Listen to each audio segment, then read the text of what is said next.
बिस्मिल्लाहिर्रहमानिर्रहीम। अस्सलाम वालेकुम। मैं हूँ इस्लामुद्दीन साजिद और उम्मीद है आप सब खैरियत से होंगे। चूँकि पीटीआई का लॉन्ग मार्च ख़त्म हो चुका है और उसके बाद इमरान खान साहब इस्लामाबाद से पेशावर शिफ्ट हो चुके हैं। चूँकि खान साहब का ये ख्याल था कि वो बनीगाला में रहेंगे, लेकिन खैबर पख्तूनख्वा की जो क़ियादत थी, खैबर पख्तूनख्वा की वज़ीर आला और दूसरे तहरीक इंसाफ के रहनुमाओं का ये ख्याल था कि इमरान खान को इस्लामाबाद के अंदर नहीं रहना चाहिए, उनको पेशावर वापस जाना चाहिए।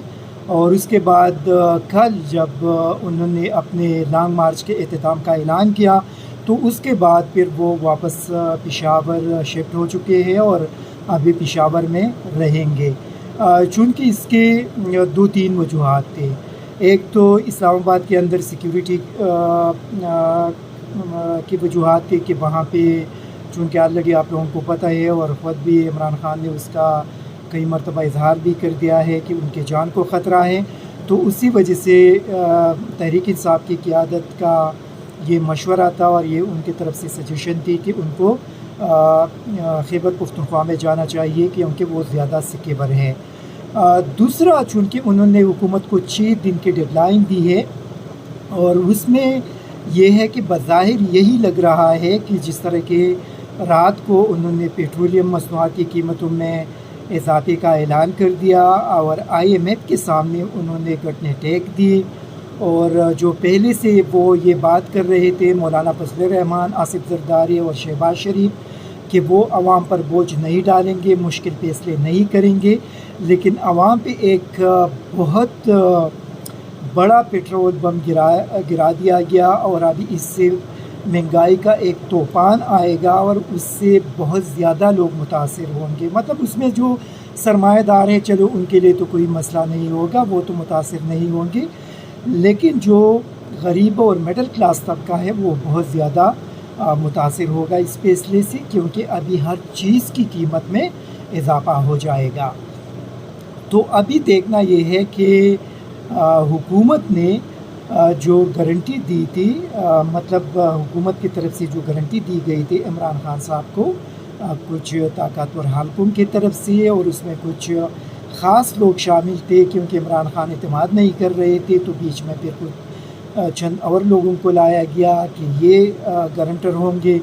तो बज़ाहिर यही लग रहा है कि उनको एक बार फिर धोखा देने की कोशिश की जा रही है, क्योंकि जो गारंटर है उन्होंने भी हुकूमत पे एतमाद किया था कि हुकूमत शायद जो वादा उनसे किया गया था उस पर वो कायम रहेंगे और 6 दिन के अंदर अंदर इसम्बलियाँ तहलील करके हुकूमत ख़त्म हो जाएगी।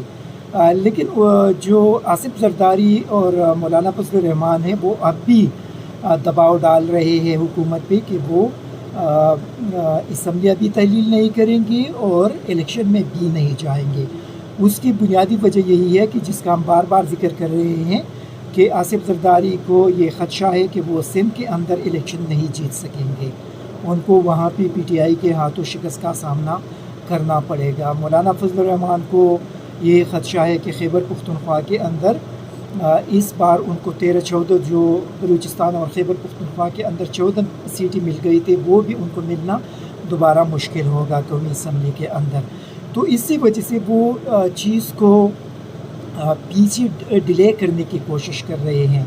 मुस्लिम लीग नून का ये ख्याल है कि वो जितना डिले करेंगे उतना उनको ज़्यादा नुकसान पहुँचेगा, क्योंकि सारा जो बर्डन है या जो बदनामी है वो मुस्लिम लीग नून के कंधों पे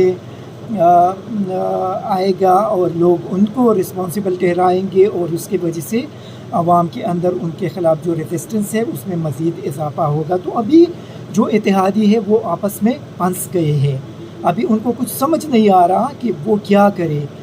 नवाज़ शरीफ और मरियम नवाज़ की तरफ से यही प्रेशर डाला जा रहा है कि वो इसम्बलियों को तहलील करे।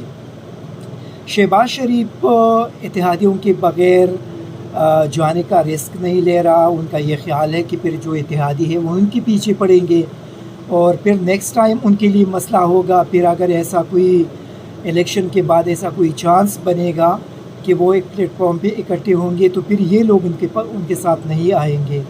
तो वो जब फ्यूचर की तरफ से सोच रहे हैं तो यहाँ पे वो परेशान हो रहा है कि अब वो क्या करे।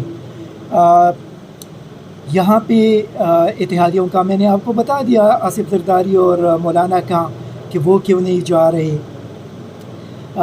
MQM का भी यही ख़दशा है कि कराची के अंदर तो उनको एक बड़ा टफ टाइम मिल गया। जो उनको पिछले इलेक्शन में चंद सीटें मिले थे वो भी इस मरतबा उनको नहीं मिलेंगे। उनका भी यही मसला है, वो भी बहुत ज़्यादा परेशान हैं। ANP भी यहाँ पे खैबर पख्तूनख्वा के अंदर काफ़ी परेशान है और इसी वजह से आप देख रहे हैं कि वो साइड पे चली गई है। अभी वो इनके जो एक्टिविटीज़ है उसका हिस्सा नहीं बन रहे हैं। वो यही सोच रहे हैं कि वो इनके बीच में नहीं आएंगे, क्योंकि उनको भी नुकसान उठाना पड़ेगा फिर इस चीज़ के अंदर, और आवाम का जो रिएक्शन है वो उनके ख़िलाफ़ भी आएगा। तो इसी वजह से वो काफ़ी हद तक साइड पे चले गए हैं। बलूचिस्तान की जो है वहाँ पे तो सूरत हाल बिल्कुल मुख्तलिफ है।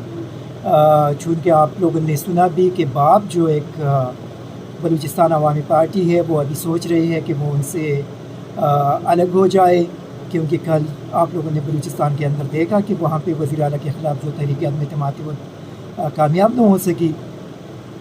तो एक बड़ा मुश्किल किस्म का सूरत हाल है। और अगर फ़र्ज़ करें अगर बाप अभी इनके हिमायत से पीछे हटेंगे तो उसी सूरत में इनकी हुकूमत ख़त्म हो जाएगी, क्योंकि इनके पास सिर्फ 173 नंबर्स हैं और बाप के पास 4 है। अगर वो निकल जाए तो उनके पास 169 रह जाएंगे। इनको सिंपल मेजॉरिटी 172 चाहिए, तो उसी सूरत में इनकी हुकूमत चली जाएगी। तो इसी वजह से काफ़ी एक मुश्किल सूरत हाल है। एस्टेब्लिशमेंट भी इस सूरत हाल से जितना जल्दी मुमकिन हो वो निकलना चाह रहे हैं, क्योंकि वो भी तनकीद का निशाना बन रहे हैं और वो नहीं चाह रहे कि मज़ीद लोग उन पर तनकीद करें। तो उसी वजह से इनको एक बड़ा क्लियर पैगाम दिया गया है कि वो अपने मामलात जितना जल्दी हो सके अपने मामलात को हल कर दे और ये बहरान अभी ख़त्म होना चाहिए। तो ये 2-3 इम्पॉर्टेंट चीज़ें थी, मैं चाह रहा था कि आप लोगों से शेयर कर दूँ। तो अभी देखना है कि शाम तक मज़ीद क्या डेवलपमेंट होंगी। इंशाल्लाह शाम तक मज़ीद जो डेवलपमेंट अगर सामने आएंगे तो वो आप लोगों से शेयर किया जाएगा। लेकिन ये एक इम्पॉर्टेंट चीज़ थी कि इमरान खान साहब वो वापस पेशावर आ गए हैं, वो पेशावर में होंगे।